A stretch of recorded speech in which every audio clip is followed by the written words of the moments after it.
intercession of the Blessed Mother, Our Lady of the Rosary of Manaoag, to intercede for us to heal our sick people, especially those victims of COVID-19 and other illnesses. Let us pray that God will heal our country and our people. You were sent to heal the contrite of heart. Lord, have mercy. Lord, have mercy. You came to call sinners. Christ, have mercy. Christ, have mercy. You are seated at the right hand of the Father to intercede for us.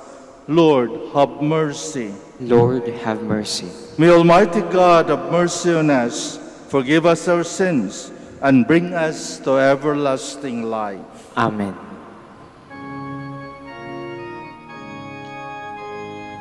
Glory to God in the highest, and on earth peace to people of good will.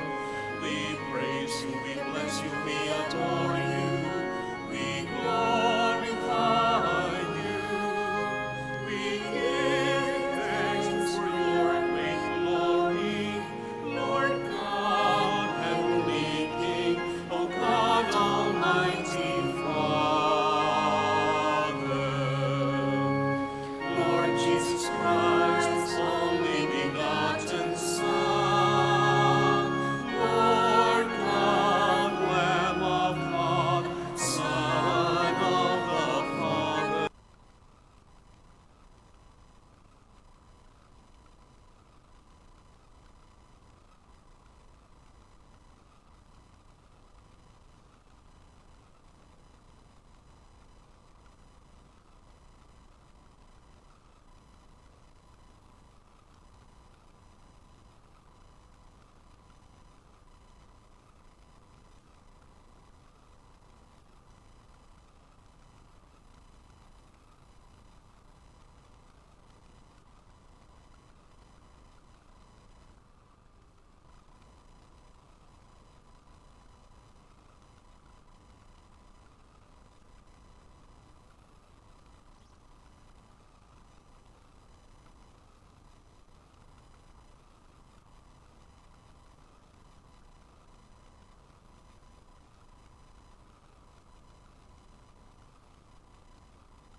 Our sense of reverence, you may nurture in us what is good, and by your watchful care, keep safe what you have nurtured. Through our Lord Jesus Christ, your Son, who lives and reigns with you in the unity of the Holy Spirit, one God, forever and ever. Amen. Please be seated. The prophet Jeremiah describes the derision he endures for the word of the Lord. Still, the prophet chooses to continue doing God's work despite the suffering it entails. A reading from the book of the prophet Jeremiah. You dupe me, O Lord, and I let myself be duped. You were too strong for me, and you triumph. All the day I am an object of laughter. Everyone mocks me. Whenever I speak, I must cry up. Violence and outrage is my message. The word of the Lord has brought me derision and reproach all the day. I say to myself, I will not mention him. I will speak in his name no more. But it becomes like fire burning in my heart, imprisons in my bones. I throw worry holding it in. I cannot endure it. The word of the Lord. Thanks be to God. My soul is thirsting for you, O Lord, my God. My soul is thirsting for you, O Lord my God. O God, you are my God, whom I seek. For you my flesh pines, my soul thirsts, like the earth, parched, lifeless, and without water. My soul is thirsting for you, O Lord my God. Thus have I gazed toward you in the sanctuary, to see your power and your glory. For your kindness is a great good than life. My lips shall glorify you.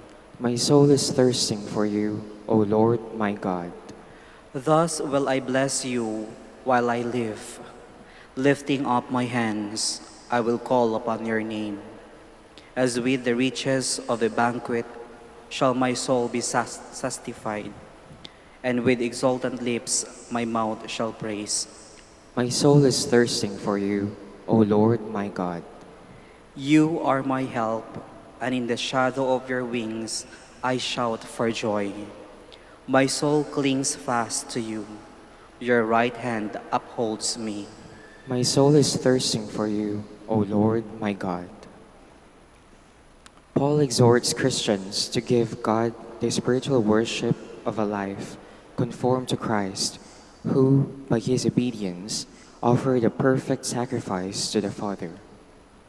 A reading from the letter of St. Paul to the Romans. I urge you, brothers and sisters, by the mercies of God, to offer your bodies as a living sacrifice, holy and pleasing to God, your spiritual worship. Do not conform yourselves to this age, but be transformed by the renewal of your mind, that you may discern what is the will of God, what is good and pleasing and perfect. The word of the Lord. Thanks be to God. Please stand.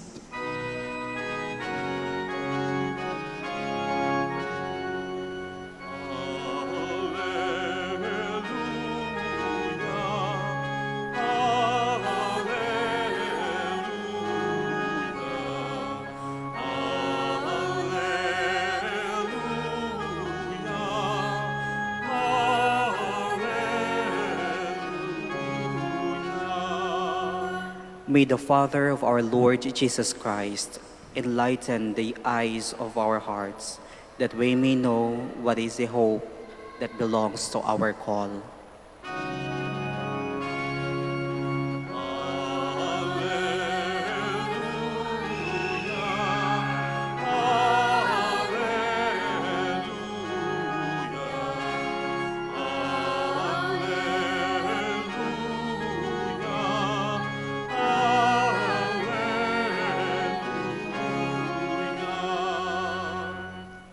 The Lord be with you. And with your spirit, A reading from the Holy Gospel according to Matthew. glory to you, O Lord. Jesus began to show his disciples that he must go to Jerusalem and suffer greatly from the elders, the chief priests, and the scribes, and be killed, and on the third day be raised. Then Peter took Jesus aside and began to rebuke him. God forbid, Lord, no such thing shall ever happen to you. He turned and said to Peter, Get behind me, Satan. You are an obstacle to me. You are thinking not as God does, but as human beings do. Then Jesus said to his disciples, Whoever wishes to come after me must deny himself, take up his cross, and follow me. For whoever wishes to save his life will lose it, but whoever loses his life for my sake will find it. What profit would there be for one to gain the whole world and forfeit his life? Or what can give in exchange for his life. For the Son of Man will come with his angels in his Father's glory, and when he will repay all according to his conduct. The Gospel of the Lord. Praise to you, Lord Jesus Christ. Please be seated. If you remember our Gospel last Sunday, the 21st Sunday in Ordinary Time, when Jesus somehow we say, make a survey, what do people say that I am? Ano bang pagkakilala ng mga tao sa akin?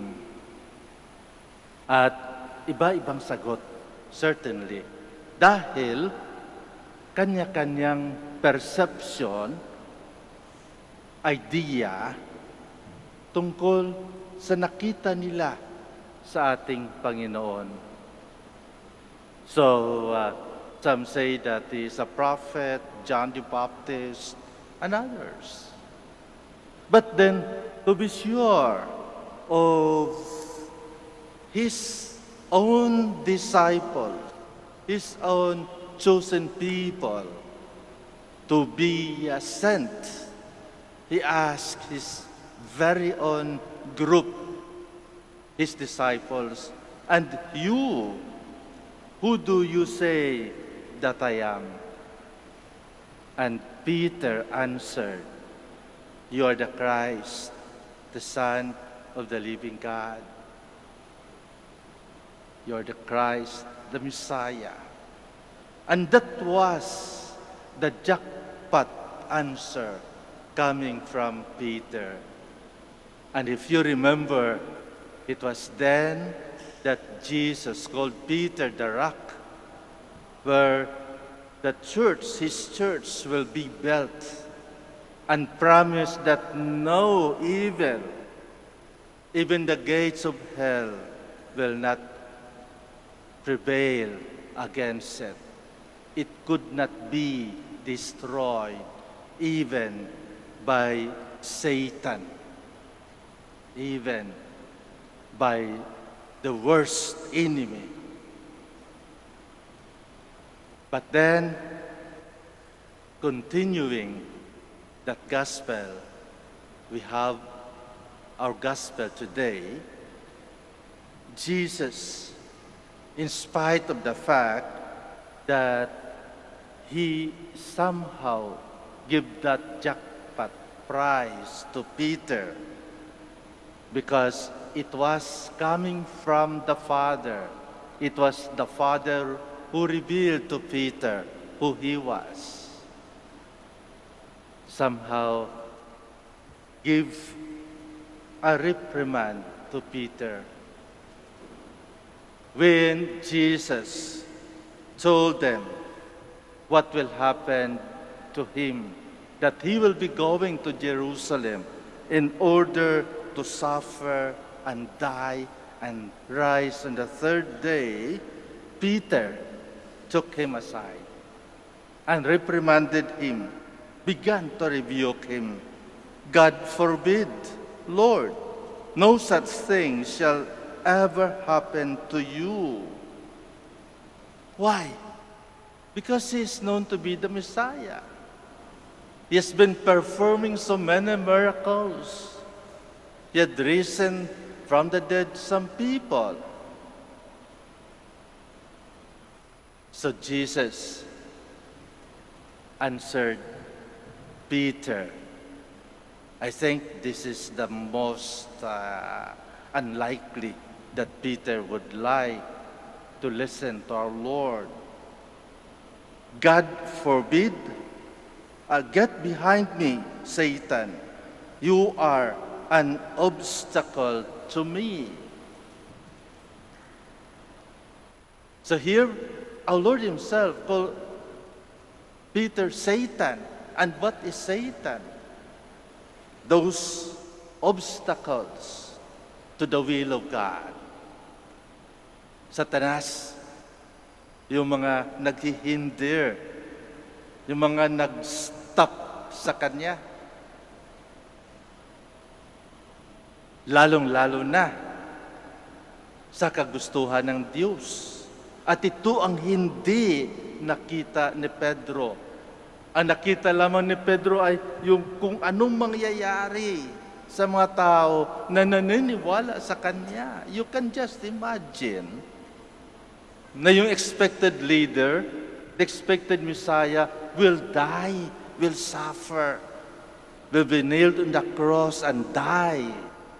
But never he realized the third point of our Lord. Suffer, died, and rise again. Nakalimutan ni Pedro yan. That on the third day, he will rise again. Ang nakita lamang ni Pedro na mamamatay siya, na masasaktan siya. Hindi niya na ala-ala na pagkatapos ng pangatlong araw, siya ay mabuhay muli. And this is the conclusion of His work here on earth. That He is so powerful against suffering and even death. Death has no power over Him.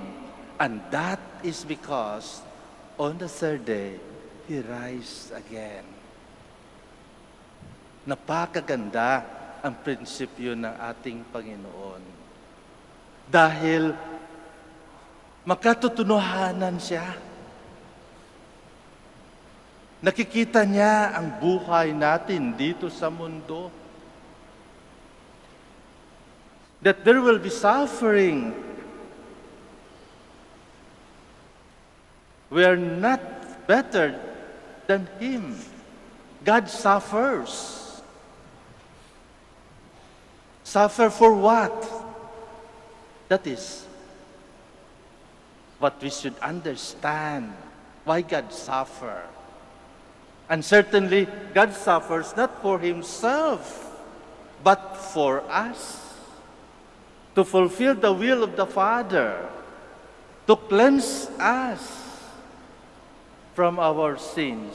And that is the primary reason why God suffers. Because of us. He died, yes. He was not exempted. Remember that He is also a true man, besides from being a true God. And that is why He died. Just to tell us that all of us here on earth will die. But we should not be afraid to die. We should not be afraid to die. Because the reason not to be afraid to die, Jesus died on the cross in order to give us life. Di ba napakaganda? Napakaganda ng ginawa ng Diyos para sa atin. Talagang concrete ang kanyang example para sa atin. Hindi yung hinahanap sa hangin ang explanation, hindi. Napaka-konkreto siya pagbigay ng ehemplo. Namatay siya upang tayo buhayin. You can just imagine that. Merong bang leader? Merong bang may kapangyarihan dito sa mundo na gustong mamatay, na ialay niya ang kanyang sarili para lang mabuhay ang kanyang mga sakop? Meron ba? This is a great challenge actually for us now. Meron bang handa mamatay sa atin para sa ating mga sakop? Meron bang handa mamatay sa atin para sa ating kasambahay? And the third one, that He will rise again on the third day. rising from the dead. After the act of suffering, after overcoming pains and difficulties, undergoing death on the cross, Jesus showed to all of us that He is very powerful, that even death He conquers when He rose again from the dead. Ito yung conclusion, pagkita ng tunay ng pagmamahal ng Diyos sa atin. The unconditional love that God had shown to us. To suffer, to die, but to rise again. And that rising again of our Lord is but telling us, you are free. You are free. Meron ka ng kalayaan. You are forgiven from all the sins that you have committed. You can rise again with me. You can rise again with me. We will go back to the Father. And that is doing the will of the Father. That no one will be left here on earth. Jesus Himself prayed for that to the Father. That everybody will be sent back to the Father. My dear friends, we believe in our Lord Jesus Christ. There are a lot of surveys. There are a lot of challenges questioning our faith. Sa panahon ng pandemic na ito, sa panahon ng COVID-19, this is a challenge for us. How can we deny ourselves and follow Him? Can we deny ourselves? Can we deny the inconveniences that we have? Can we deny ourselves a normal life now? I think wearing that mask and face mask is one way of denying ourselves. Why? In order to allow other people to live. Nga kung may tama man tayo ng virus, well, we control it. Why? Because we have our protection. We protect not only ourselves, but other people. That is a very concrete sign of denial of one's convenience. Hindi ba? Hindi normal sa atin na magkaroon ng mask, lalong-lalo na kapag nasa labas tayo ng ating bahay. But then, for the sake of other people, we do it. We do it. So we deny ourselves of the convenience. Take up your cross. How are we going to take up our cross at this time? We take up our cross by means of carrying out our duties and responsibilities. Remember, duties and responsibilities are heavy responsibilities. Kaya, kapag hindi na natin kaya ang ating responsibilities that might be our cross, in order to let other people live, siguro pwede natin masabi, yung mas malakas, pwede ba?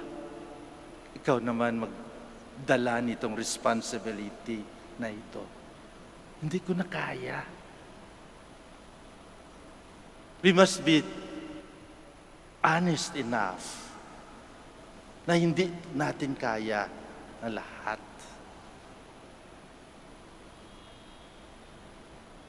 But then, we have to carry it. Giving other people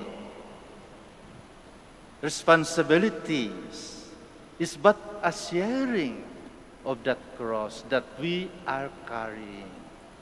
And I think there's nothing wrong. Jesus even allows that Simon of Cyrene to carry the cross.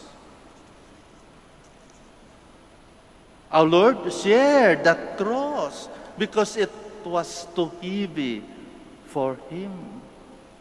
And there was nothing wrong.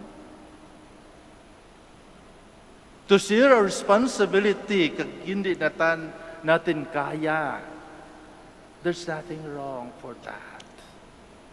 Why not? And that is for the good of the people. That is for the good of the whole community. And lastly, our Lord is inviting us, and come, follow me. Follow me for what? To follow Him to the truth, to the way of truth. Hindi fake, hindi trolls, kundi pawang katotohanan lamang. Yung mga comments natin, huwag tayong kumpante na para bagang alam na natin. Pag mag-comment tayo, lalo na sa Facebook, parang may alam tayo. Actually, just for the sake of comments. But then, it would be against us. We are not following Christ. It is against our religion to be a Catholic. We are not truthful for that matter. So we must remember these three things, especially at this time of pandemic. That we first deny ourselves, our convenience. That we take up our cross, and if we cannot carry our cross, we can share and follow Christ by being truthful. Because Jesus Himself is the way, the truth, and the life.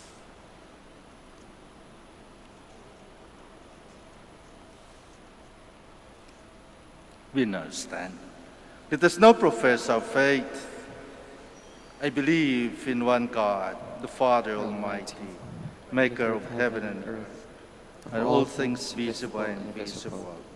I believe in one Lord Jesus Christ, the only begotten Son of God, born of the Father before all ages, God from God, light from light, true God from true God, begotten not made, consubstantial with the Father.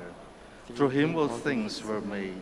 For us men and for our salvation, He came down from heaven, and by the Holy Spirit was incarnate of the Virgin Mary, and became man. For our sake He was crucified under Pontius Pilate. He suffered death and was buried, and rose again the third day, in accordance with the Scriptures. He ascended into heaven, and is seated at the right hand of the Father. He will come again in glory to judge the living and the dead, and His kingdom will have no end. I believe in the Holy Spirit, the Lord, the giver of life, who proceeds from the Father and the Son, who with the Father and the Son is adored and glorified, was spoken through the prophets. I believe in one holy Catholic and Apostolic Church. I confess one baptism, the forgiveness of sins, and I look forward for the resurrection of the dead and the life of the world to come. Amen. Let us now pray to our Heavenly Father that through the cross of Christ, His Son, He may bring us to the glory of His kingdom. Full of confidence, we pray. Father, hear our prayer. Father, hear our prayer.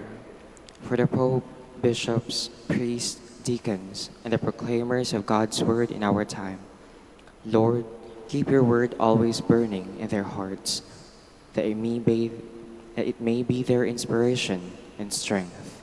We pray. Father, hear our prayer. For government leaders, Lord, help them see and judge things in the light of your truth, so that they may not be snared by the lure of power, popularity, and instant gratification. We pray. Father, hear our prayer. For all of us, Lord, help us live simply and selflessly, so that we can become good stewards and thus make holy your creation. We pray. Father, hear our prayer. For those who render service to family members, relatives, and other people in need, Lord, be their strength and reward, especially in moments of fatigue and discouragement. We pray. Father, hear our prayer. For the sick, the oppressed, the heavily burdened, and the dying, Lord, make them feel that you are with them in their struggle. We pray. Father, hear our prayer. Let us pray for the urgent concerns of our community and our personal intentions.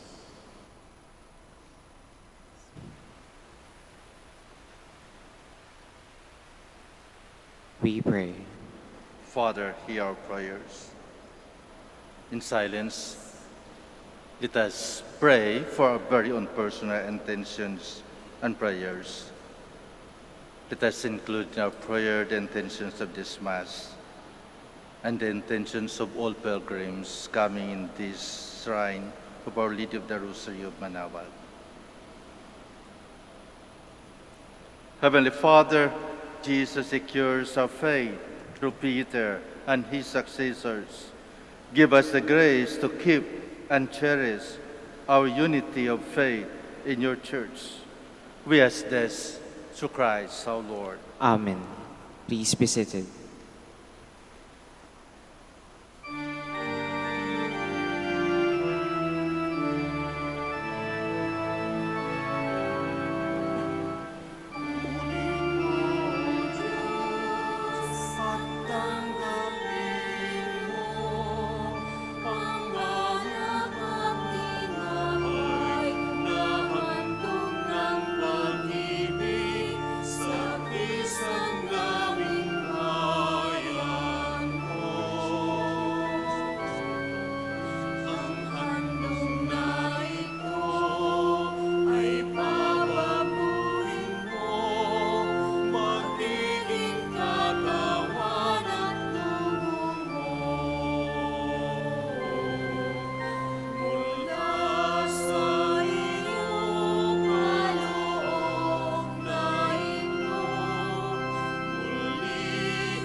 Please stand.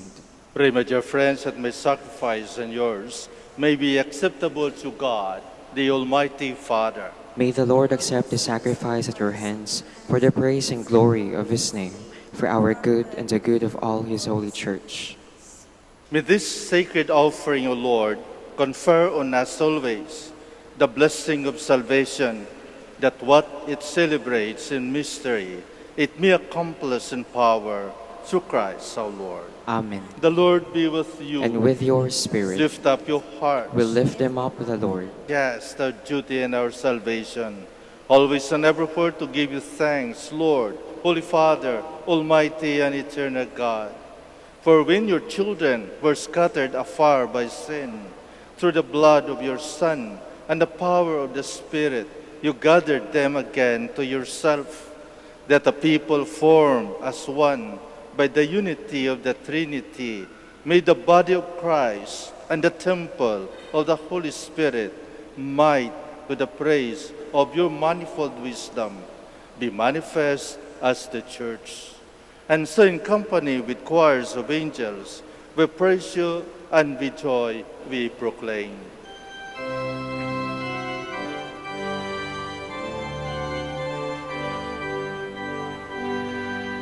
Santo, Santo, Santo, Panginoon Diyos na makapangyarihan, napupuno ang langit at lupa ng kalwalhatian mo. Hosana, Hosana, sa kaitaasan. Hosana, Hosana, sa kaitaasan. Pinagpala ang naparirito sa ngalan ng Panginoon. Hosana, Hosana, sa kaitaasan. Hosana, Hosana, sa kaitaasan. Please kneel. You are indeed holy, O Lord, the fount of all holiness. Make holy, therefore, these gifts, we pray, by sending down your Spirit upon them like the dewfall, so that they may become for us the body and blood of our Lord Jesus Christ. At the time he was betrayed and entered willingly into his passion, he took bread and giving thanks, broke it, and gave it to his disciples, saying, "Take this, all of you, and eat of it, for this is my body, which will be given up for you."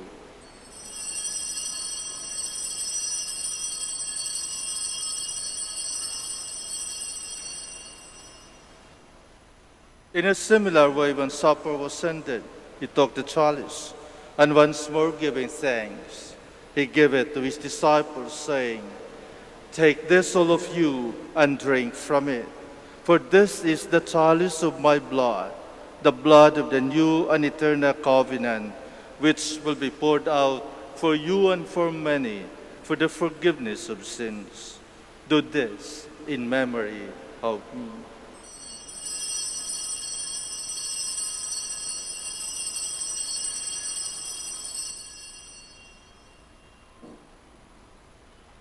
The mystery of faith.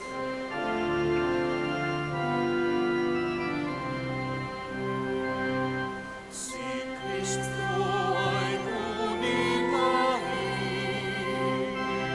sarili ay ihain, bilang pagkain inumin, pinagsasaluhan natin, hanggang sa siya'y dumating. Hanggang sa siya'y dumating. Therefore, as we celebrate a memorial of his death and resurrection, we offer you, Lord, the bread of life and the chalice of salvation, giving thanks that you have held us worthy to be in your presence and minister to you. Humbly we pray that partaking of the body and blood of Christ, we might be gathered into one by the Holy Spirit. Remember, Lord, your church spread throughout the world, and bring her to the fullness of charity, together with Francis our Pope, and Socrates our Archbishop, Fidelis his assistant, the religious, and all the clergy. Remember also our brothers and sisters who have fallen asleep, and the hope of the resurrection, and all who have died in your mercy. Welcome them into the light of your face. Have mercy on us all, we pray, that with the Blessed Virgin Mary, Mother of God, with Blessed Joseph, her spouse, with the blessed apostles, with our Father Saint Dominic, and all the saints who have pleased you throughout the ages, we may merit to be co-heirs to eternal life, and we praise and glorify you through your Son, Jesus Christ. Through him, and with him, and in him, O God, Almighty Father, in the unity of the Holy Spirit, all glory and honor is yours forever and ever.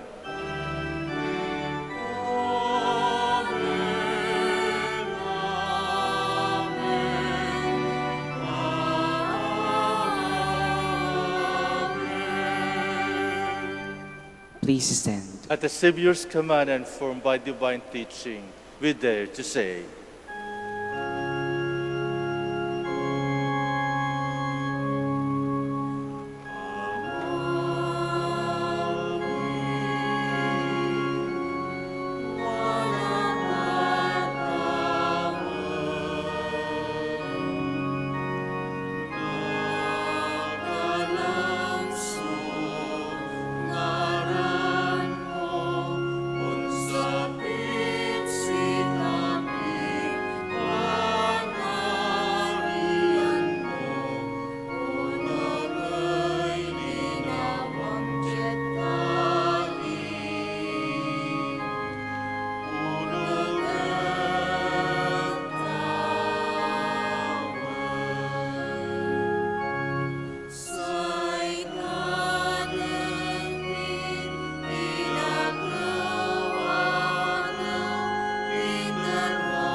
deliver us, Lord, we pray, from every evil. Graciously grant peace in our days, that by the help of your mercy, we might be always free from sin and safe from all distress, as we await the blessed hope and the coming of our Savior, Jesus Christ. For the kingdom, the power, and the glory are yours, now and forever. Lord Jesus Christ, who said to your apostles, "Peace I left you, my peace I give you." Look not on our sins, but on the faith of your church, and graciously grant our peace and unity in accordance with your will, who live and reign forever and ever. Amen. The peace of the Lord be with you always. And with your spirit, Let us offer each other the sign of peace. peace be with you.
Please kneel.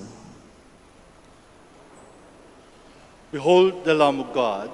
Behold him who takes away the sins of the world. Blessed are those called to the supper of the Lamb. Lord, I am not worthy that you should enter under my roof, but only say the word, and my soul shall be healed.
Let us pray. Please stand. Renewed by this bread from the heavenly table, we beseech you, Lord, that being the food of charity, it may confirm our hearts and stir us to serve you in our neighbors. Through Christ our Lord. Amen. We'll now pray the Oratio Imperata. Please kneel. Let us pray together. God our Father, we come to you in our need to ask your protection against the COVID-19 that has claimed lives and has affected many. We pray for your grace for the people tasked with studying the nature and cause of this virus and its disease, and of stemming the tide of its transmission. Get the hands and minds of medical experts that they may minister to the sick with confidence and compassion, and of those governments and private agencies that must find cure and solution to this epidemic. We pray for those afflicted. May they be restored to health soon. Grant us the grace to work for the good of all and to help those in need. Grant this to our Lord Jesus Christ, your Son, who lives and reigns with you in the unity of the Holy Spirit, God forever and ever. Amen. Mary, help of Christians. Pray for us. Saint Raphael the Archangel. Pray for us. Saint Roch.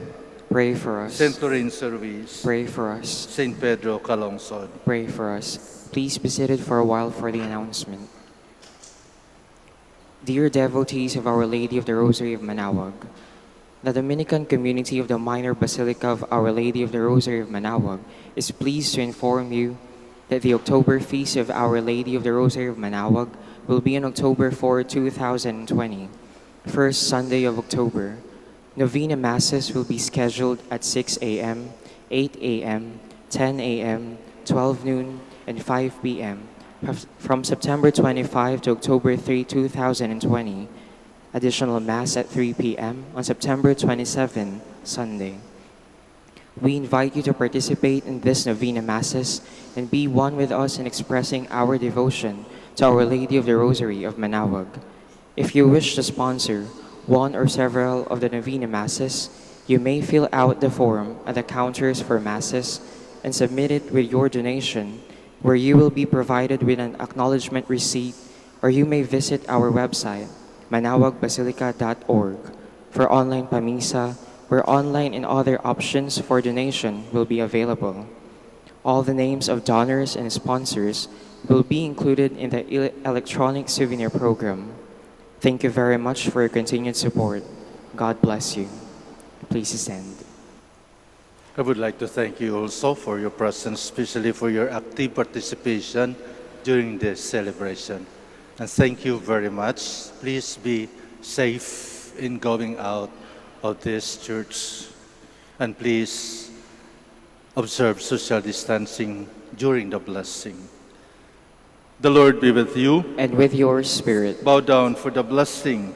Lord God, from the abundance of your mercies, provide for your servants and ensure their safety, so that strengthened by your blessings, they may at all times abound in thanksgiving and bless you with unending exaltation through Christ our Lord. Amen. And may the blessing of Almighty God, the Father, and the Son, and the Holy Spirit come down on you and remain with you forever. Amen. Go forth, the Mass is ended. Thanks be to God. We will now have the blessing of our sick brothers and sisters. Please remember the names of your loved ones who are sick, but we're not able to come for this blessing. We will also bless your religious articles.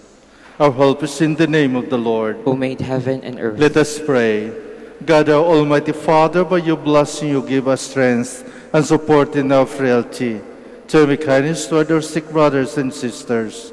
Free them from all illness and restore them to good health through the intercession of Our Lady of the Rosary of Manaoag, so that in the sure knowledge of your goodness they will gratefully bless your holy name. We ask this through Christ our Lord. Amen. In memory of the mysteries of the life, death, and resurrection of our Lord Jesus Christ, to the honor and glory of the Blessed Virgin Mary, Mother of Christ, Mother of the Church, Our Lady of the Rosary of Manaoag, may all these rosaries, images, candles, oil, and other religious articles be blessed and made holy in the name of the Father, and of the Son, and of the Holy Spirit. Amen.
Our time now is 1 o'clock in the afternoon. Let us now have our time check prayer.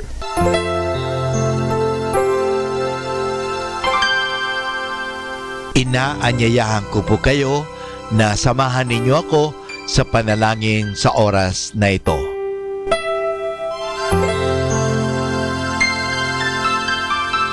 Panalangin ng isang kasambahay.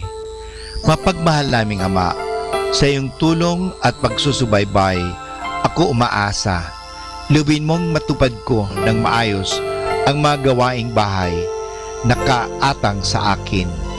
Biyayaan mo ako ng sipag, lakas ng katawan at tiyaga sa araw-araw upang maibigay ko ang paglilingkod na inaasahan sa akin. Luwin mo rin, kilalanin at igalang ng aking mga pinaglilingkuran ang aking mga karapatan bilang isang tao at bilang isang anak ng Diyos. Bigyan ako ng panahon ng pagpapahinga at unawain kapag ako'y nagkukulang. Mahirap ang aking kalagayan, Panginoon, sapagkat nakikipamuhay ako sa mga taong hindi ko kapamilya. Kaya huwag mo akong pabayaan. Samo at dalangin ko sa iyo na gawin mo silang makatarungan, mahinahon at mabait sa pakikipag-ugnayan sa akin at sa iba pang mga kasama namin. Pagpalain mo ako upang sa tamang panahon maranasan ko rin ang isang mas maayos at maginhawang buhay. Sa ngalan ni Jesus. Amen.